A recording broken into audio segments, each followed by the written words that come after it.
então bem-vindos à nossa perícope de hoje, para o 26º domingo após Pentecoste. Trata-se de Malaquias 4, 1 a 6. Você pode verificar lá que no hebraico é diferente do que nas versões. As versões não têm capítulo 4, porque é diferente. O hebraico, então, na verdade, inicia no versículo 19 do capítulo 3, 19 em diante até 24. Esse texto trata, evidentemente, trata-se do último profeta do Antigo Testamento. Malaquias é o profeta de transição, depois dele são mais ou menos 300, quase 400 anos até que vem Jesus, quer dizer, todo um período de preparação para a vinda daquele que é o profeta por excelência. E aqui nós temos, então, também uma mensagem de transição e parece que ela tem algo a dizer para nós também. O tempo aqui do profeta Malaquias, quando ele escreve esse texto, é o tempo já do retorno, o povo de Israel já retornou do exílio, especificamente o povo de Judá, não é? O templo já foi construído em 517, Neemias já reconstruiu as muralhas da cidade de Jerusalém, isso aconteceu em 445, de sorte que então nós temos Malaquias escrevendo a sua profecia ao redor do ano 430 a.C. E a situação, interessante aqui, a situação não é das melhores, a situação não é alvissareira, não é promissora, no sentido que a gente poderia esperar de um povo que volta para a terra, motivado por promessas de Deus e também para uma nova vida. E isso se verifica desde os primeiros capítulos, né?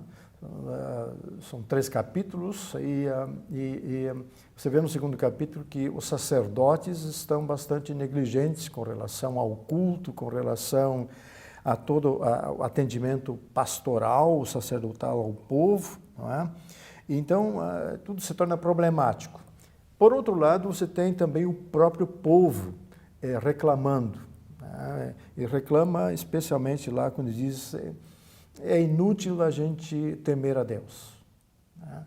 Não tem sentido, né? O injusto, o perverso vive muito melhor, é mais alegre, ele recebe muito mais, ele prospera, ele, enfim, desfruta a vida e eles não sofrem. Essa é a temática que aparece aí. Inclusive, eles escapam do juízo de Deus e assim por diante. Então, uma constante tensão na narrativa bíblica está aqui representada no livro de Malaquias. Mas no versículo 18, que é o versículo anterior ao início do nosso texto, Deus diz que ali há uma diferença fundamental entre o justo e o perverso. E esse é o tema dessa parte do nosso texto aqui. Então, o hebraico diz assim, que Hine Hayom Ba. Então, porque eis o dia Ba. Ba aqui não é o perfeito, mas é o particípio. Se fosse o perfeito, estaria antes de Hayom, não é? Mas ele vem depois, então ele é o particípio. Então, porque eis que dias estão vindo, Boer, Katanur, Vehayu, Kol Zedim, Vekol Ose Rish-a-Kash. Boer é de novo um particípio do verbo baar, não é? E boer significa arder, queimar, no sentido forte, mais forte do hebraico. O verbo saraf significa um queimar normal de um fogo comum. Boer sempre implica numa atividade intensa do fogo. E aí vem com a palavra tanur. Tanur é fornalha. Não é igual à fornalha de Daniel, porque lá você tem o aramaico, né? Aqui você tem o hebraico, é um pouco diferente, mas o povo sabe o que isso significa. A relação, o povo esteve lá no exílio e a situação de Daniel aconteceu no exílio, né? Então sabe o que isso significa, né? Porque esse dia está ardendo como fornalha. Verraiu kol zedim, e serão todos os zedim, é o plural de zed. Zed significa arrogante, perverso, já aparece no versículo 15, antes do texto aí.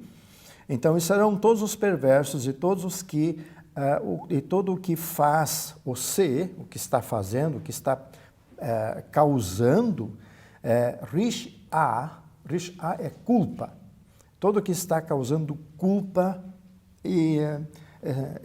será restolho, ou é restolho, ou é palha. Velichat otam hayom haba.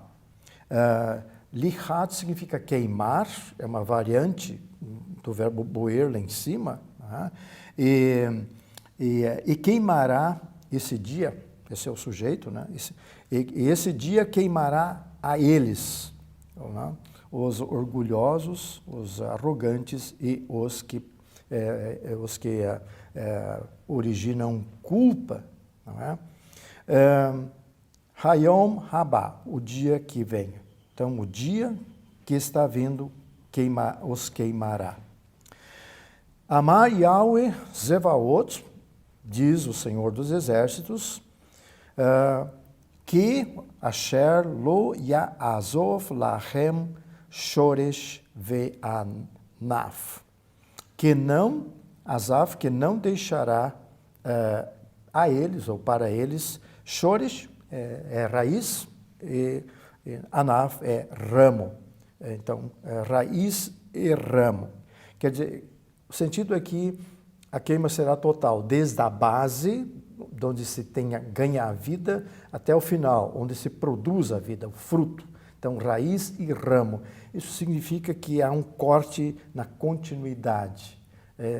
Haverá um fim para o perverso, não é? Tanto na sua origem quanto na sua descendência. Versículo 20.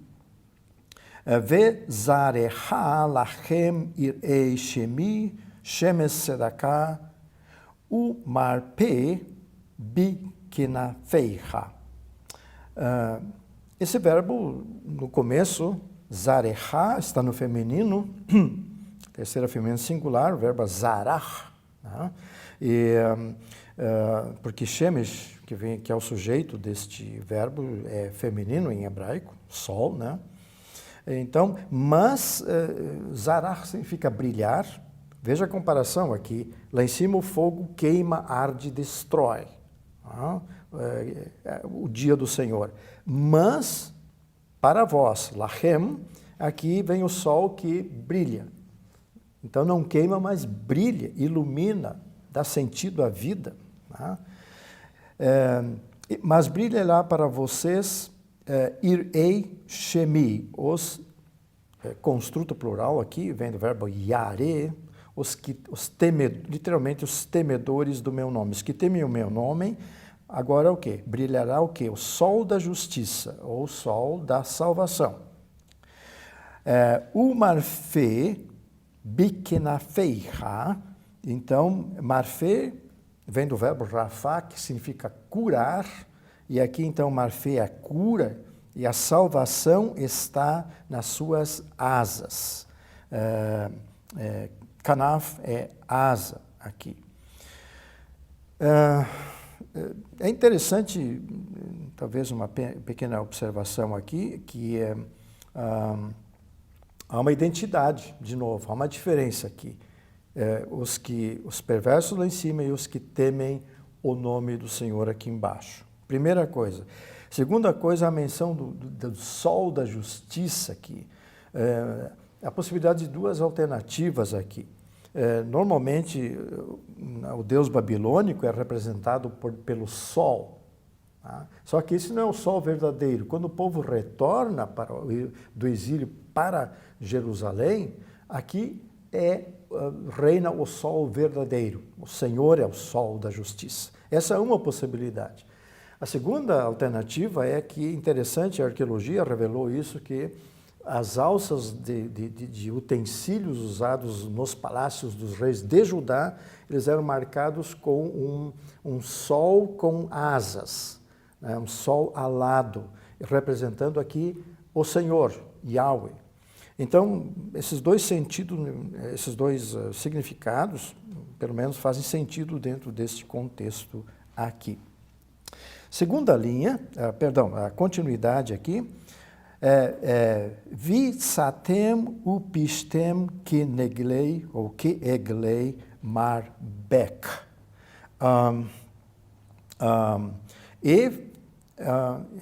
E saireis, não é? O verbo yatsá, segunda do plural masculino, e saireis upistem, aí vem o verbo push. Push significa saltar. Simplesmente saltar como um animal que salta no campo aberto. Né? Como bezerros, eglei, como bezerros marbek. Marbek em si significa um lugar recluso para a engorda do animal. Ele fica recluso às vezes o termo bíblico é animal cevado. Geralmente ele está sendo preparado para ser morto. Né? Esse é o animal cevado, você vai preparar um churrasco com ele. Isso aparece no texto bíblico com frequência, não é? Veja, a ideia aqui o povo de Deus era como um animal cevado, estava sendo preparado para a morte no exílio. Agora volta para cá e vai saltar aí como um bezerro solto, não é? no campo, né? E agora com toda a liberdade. Versículo 21. Ve asotem reshaim. O verbo asotem tem um dagish ali depois do ayin, então, e na verdade está havendo aqui uma assimilação. O verbo é assas, um ayin, um samik e um samik, a duplicação da letra média aqui, não é? E significa pisar, como você pisa a uva para ela produzir suco. Né? Por isso, esse aqui é o sentido do verbo pisareis, como se pisa a uva, os injustos, os perversos. Né? E a propósito, há uma palavra diferente para vinho e suco no Antigo Testamento. Isso é um debate, mas vinho é yain, é um deles, e o outro é assis. Assis, assim como Assis Brasil, Assis Chateaubriand, esse é o nome, Assis. Né? Isso significa suco de uva. São duas coisas diferentes aqui. Tá? Aqui o verbo é pisar como se pisa as uvas, os perversos. Ki hiu efer tachat kafot raglechem, porque serão cinza, tachat debaixo, kafot, da sola, kaf pode ser kaf da mão, né? Essa é a palma da mão, ou a sola dos pés. Aqui, na sola dos vossos pés, porque serão cinza debaixo da sola dos vossos pés. Não é o povo de Israel que faz isso, mas Deus torna o perverso em cinza. Né? Adiante. Bayom asher ani ose, no dia que eu estou fazendo, no dia em que eu estou preparando. Tá? Amar Yahweh Sevaot, diz o Senhor dos Exércitos. Então aqui você tem um dia diferente. Tá? Esse Hayom, ele é um dia diferente, é um dia diferente para o perverso e um dia diferente para os justos. Tá? E é um dia de vitória, de glória plena, enfim, de liberdade para o povo de Deus. 22. Zikru Torat Moshe Avdi Asher Siviti Otam Behoref. O que acontece nesse intermédio aqui? Então, Deus diz, Zikru, lembrai-vos.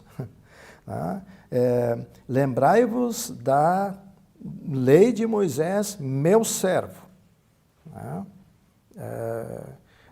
Quer dizer, há uma diferença de novo aqui. Né? Quer dizer, Deus está conectando esse lembrar com a história, como as coisas iniciaram lá. Né? A lei de Moisés é a palavra de Deus. Tudo tem, lembrai-vos da palavra de Deus, meu servo. A palavra de Moisés, meu servo. Tá? Veja que é meu servo. Ele não é o grande libertador, mas ele é servo através do qual Deus vai agir. Que ordenei a ele em Horebe. Então a menção de Horebe aqui faz com que o povo se lembre de onde as coisas começaram, né? De volta às origens, né? De volta às fontes, né? O povo se desviou dessa fonte, né? Agora é preciso voltar a ela, a palavra de Deus. Ao qual Israel, Hukim u Mishpatim, para todo Israel. Veja, especificamente aqui a referência é Judá, o contexto histórico é Judá, mas Deus amplia, Judá e o Israel que ainda está meio disperso por aí e nunca mais vai se juntar. E em decorrência para nós, para a igreja toda, para a igreja do Novo Testamento e chega até nós. A palavra de Deus é a fonte, né, onde deve estar a nossa lembrança, né, estatutos e juízos. Mais um lado de lei, de evangelho e lei, são duas formas que são usadas para descrever a palavra de Deus no Antigo Testamento. 23. Hine anuki sholeach lachem et Elia Hanavi lifnei bo yom Yahweh hagadol ve hanorá. Eis que eu, anuki, veja a ênfase aqui, eis que eu, sholeach, é o particípio de novo, estou enviando para vós o Elias, o profeta. Então, o profeta Elias, normalmente esse pode ser omitido, mas quando ele é colocado como sinal do objeto, coloca ele uma ênfase, não é? E aqui a palavra Elia, o profeta. Elias, o profeta. Elias significa Yah, você vê, o Yah lá no fim é Yahweh, né? E Eli é meu Deus. Então, Yahweh é meu Deus. Tá? Agora a pergunta é quem é esse personagem aqui? Tá? É interessante fazer um estudo histórico disso. Hengstenberg, por exemplo, né, que nós vimos em sala de aula, ele escreveu Cristologia do Antigo Testamento. Hengstenberg achava que esse era o Elias, lá do Horebe, que iria ressuscitar e que seria realmente o precursor, o anunciador da vinda do Messias. Não é? A Septuaginta, já por sua vez, vai direto, ele traduz logo Elias o Tesbita, que vai direto. Tá? E aí vem Sirá, que vai no mesmo caminho. Os judeus no Novo Testamento têm a mesma imagem. Mas, na verdade, aqui se trata daquele que é o precursor de Jesus. É João Batista, que tem o mesmo espírito e o mesmo poder de Elias, o profeta.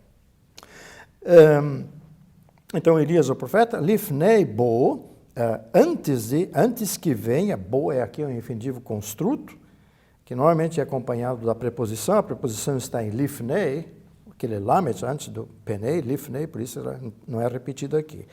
Antes que venha o dia do Senhor, Hagadol ve Hanorá.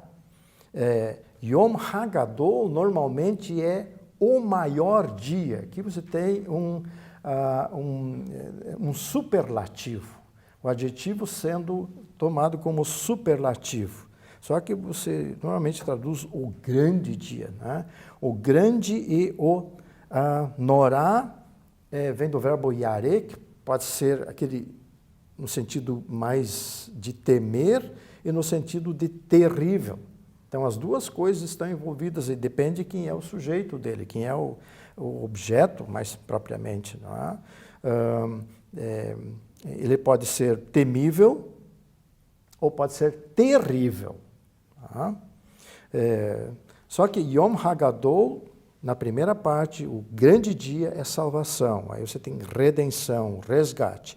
E na palavra Norá, você tem mais, talvez, o aspecto de juízo, de condenação. Ok, para finalizar, versículo 24. Veheshiv lev avot al banim velev banim al havotam pen avu Vehikiti et haaretz herem. Veheshiv vem do verbo shuv, essa é a raiz, aqui você tem um rifil, tá? E ele tornará o coração dos pais nos filhos, né? Então você vê o coração com coração, o coração dos pais nos filhos e o coração dos filhos nos pais. Então você vê uma interação aqui, vê uma unidade, vê uma afeição, há um aspecto de redenção mútua aqui, há um aspecto salvífico envolvido. Coração normalmente tem a ver com salvação também no texto bíblico. Pen, para que não. Sempre para que não, e o verbo que vem está no imperfeito sempre. Então, para que eu não venha, avô é a primeira pessoa, para que eu não venha, vehiketi. Hiketi, na verdade, é um rifil aqui, né? É a primeira pessoa do singular, e o que sobra desse verbo, da raiz dele, é apenas o kaf, no meio ali com dagues forte. O kaf está indicando que houve a assimilação do nun, e o yod é o remanescente do verbo, que é o verbo terceira re. Então, o verbo é naká. Então, para que eu não venha e fira a terra com a herem. Herem, na verdade, é um anátema, ou seja, com destruição. É uma palavra muito forte no hebraico, é a palavra que é usada quando Deus condena as nações que se opõem ao povo de Deus na peregrinação depois do Êxodo, né? E no livro de Josué, herem, então, é um anátema. Deus condena as nações. Não é Israel quem condena, mas o próprio Deus quem o condena. Então, você pode ver por aqui, por esse versículo 24, que a presença dos filhos de Deus no mundo, a presença dos cristãos no mundo, é uma das razões porque Deus não aniquila o mundo. Porque Deus não condena o mundo. Ele dá oportunidade para o mundo. Está expresso aí a partir desse versículo 24, que é o final do livro de Malaquias. Bom, qual é um tema que poderia ser aqui? O tema é simples. A diferença. A diferença. Tá? A diferença aqui você tem perversos e justos. Os domingos estamos se encaminhando para o final do ano, para a escatologia, e assim por diante. Então, as leituras apontam para este lado mais de fim dos tempos, não é? Então, perversos aparentemente são aqueles que estão desfrutando de todas as alegrias, prazeres, prosperidade, enfim, né? Mas sabemos que isso também faz parte, porque Deus cuida, os perversos fazem parte da sua criação. Deus é bom para eles porque manda para eles sol e chuva, como manda para bons e maus, né? E o segundo aspecto tem a ver com os justos.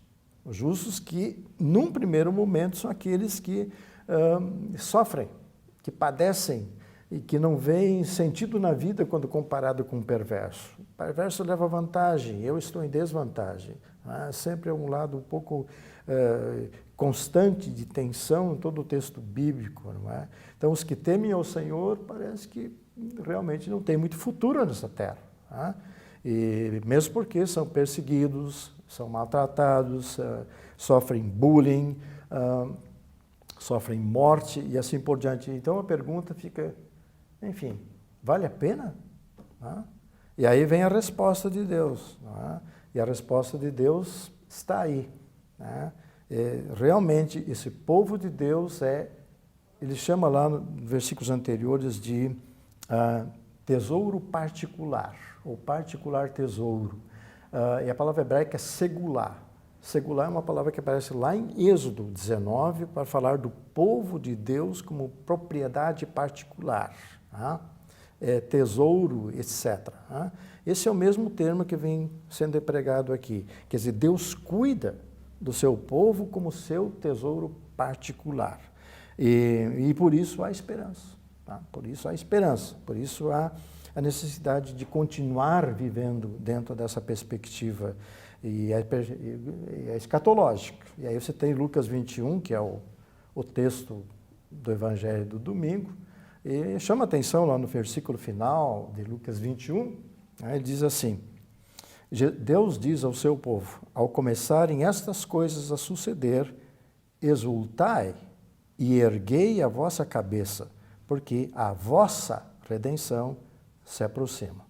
Então, essa é uma mensagem escatológica de esperança, de glória, de liberdade e salvação que Deus tem para o seu povo, para a sua igreja, no Antigo Testamento, no Novo Testamento e para a igreja hoje. Ok? Obrigado.